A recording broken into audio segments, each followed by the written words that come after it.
Di balik senyum yang nampak sederhana, tersimpan kisah panjang tentang luka, air mata, dan perjuangan yang tak pernah berhenti. Dalam diam, ia menyimpan semua perih demi anak-anak yang menjadi alasan hidupnya. Sebelum memulai ceritanya, yuk absen dulu. Dari mana Anda menyimak cerita ini? Jangan lupa like, komen, dan subscribe. Mari kita mulai ceritanya. Di sebuah rumah sederhana di pinggiran kota, Sulastri duduk di ruang tamu sambil menghitung uang lembar demi lembar. Uang hasil jualan kue basahnya. Malam sudah larut, tapi matanya masih menatap kalkulator dengan resah. Di meja ada secangkir teh yang sudah dingin. Dari kamar terdengar suara TV keras-keras. Suaminya, Harun, sedang menonton bola. Uang SPP Ardi belum terkumpul, guman Sulastri. Sudah 25 tahun ia menikah dengan Harun. Lelaki yang sebenarnya baik, tapi agak pelit. Uang belanja rumah tangga selalu pas-pasan. Tak pernah lebih.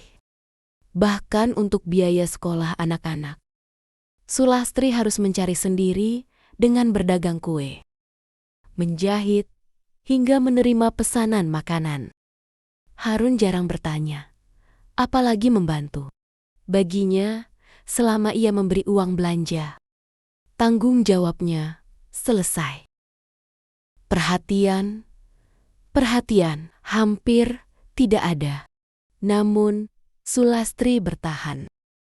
Ia menelan segala pahit demi 3 anaknya yang masih membutuhkan. Assalamualaikum, Bu. Suara Raka, anak sulungnya yang kuliah di Yogyakarta.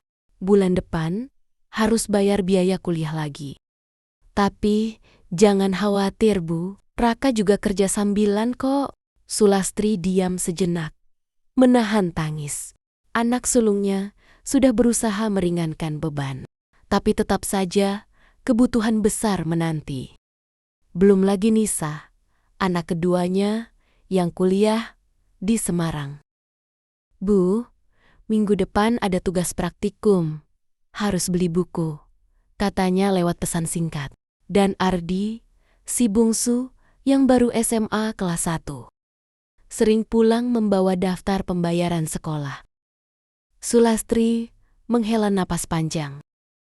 Ya Allah, beri aku kekuatan. Anak-anak adalah alasan ia bertahan. Mereka sumber semangat, meski tubuhnya lelah.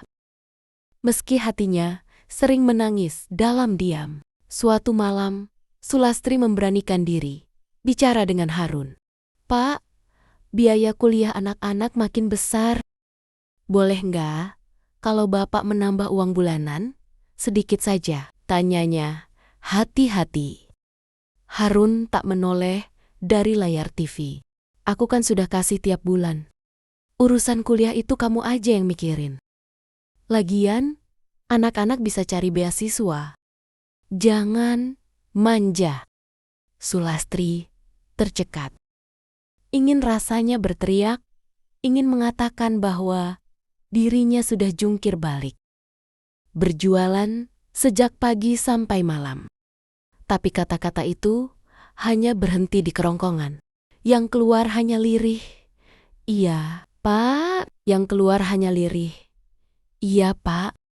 Malam itu, saat Harun terlelap, Sulastri menangis. Dalam diam, air matanya membasahi bantal. 25 tahun bersama, namun ia merasa sendirian berjuang. Pagi hari, Sulastri bangun lebih awal. Ia menyalakan kompor, menyiapkan adonan kue.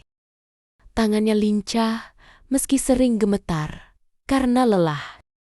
Kalau bukan aku, siapa lagi? Batinnya. Di pasar, ia menjajakan kue dengan senyum ramah. Tak ada yang tahu, di balik senyum itu ada hati yang sering terluka. Beberapa pembeli langganan menepuk bahunya. Bu Lastri kuat sekali ya, 3 anak. Sekolah tinggi semua, hebat. Sulastri hanya mengangguk, menahan haru. Mereka tak tahu betapa sering ia merasa rapuh. Suatu sore, Raka menelpon lagi.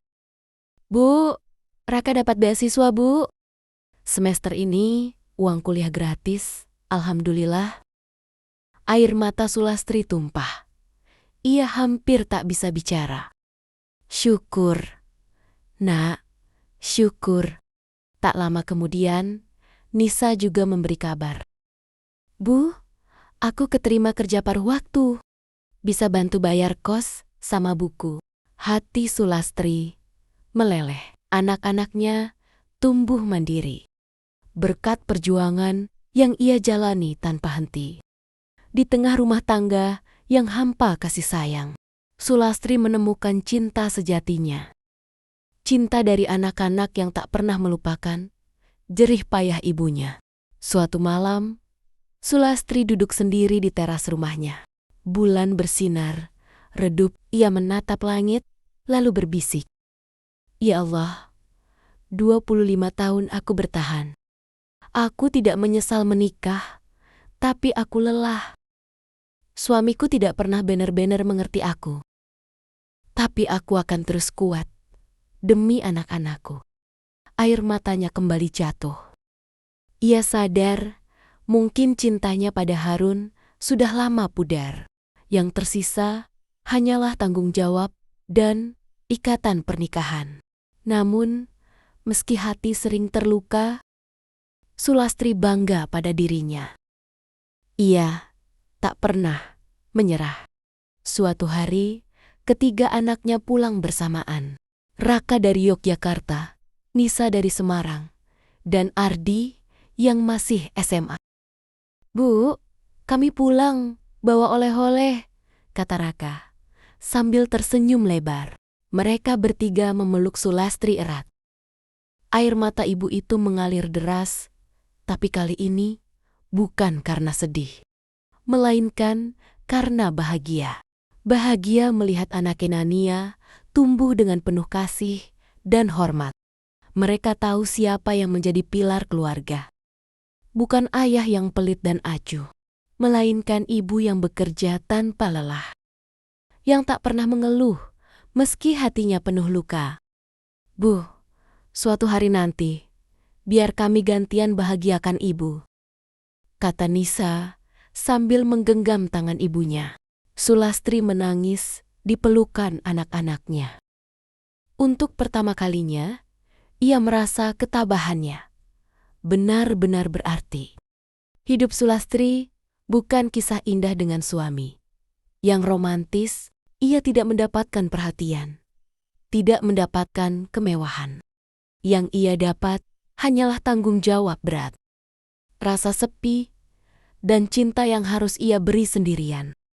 Namun, dari perjuangan itu lahirlah 3 anak yang berbakti, yang mengerti arti pengorbanan, yang kelak akan menjadi cahaya dalam hidupnya.